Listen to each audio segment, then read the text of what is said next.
तो जो भाव में छात्र संसद निर्वाचन को पूर्व सरकार बंद रखी एवं छात्र संसद निर्वाचन बंद हवा द्वारा कैंपस गोटे अराजकता व्यापी जाता विद्यार्थी परिषद गोटे दायित्ववान एवं सामाजिक छात्र संगठन हिसाब से एने प्रथम स्वर उत्तोलन करता हाइकोर्ट द्वारस्थ विद्यार्थी परिषद पिटिशन फाइल करते 2023 मसीह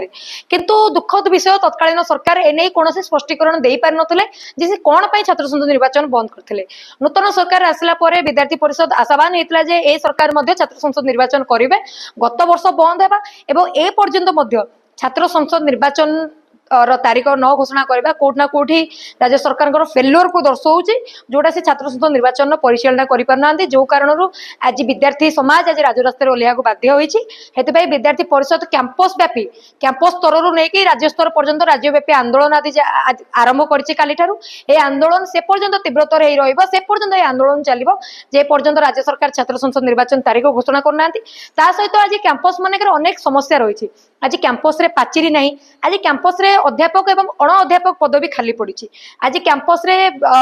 गर्ल्स टॉयलेट टू नहीं जेंट्स कॉमन रूम पर्यंत मध्य सुविधा नहीं आज कैंपस रे ई लाइब्रेरी नहीं आज कैंपस रे जमी कैंपस रो जमी कॉलेज ना जमी कॉलेज ना रे संपूर्ण रूप से हो पारि नहीं चलित गत वर्ष राज्य सरकार गोटे स्वतंत्र एक्ट आनी जे कैंपस रो जमी कैंपस नाम हम एवं यहाँ किछिटा मात्रा कार्यकारी होती दुखर विषय कटक भुवनेश्वर राजधानी अंचल मानक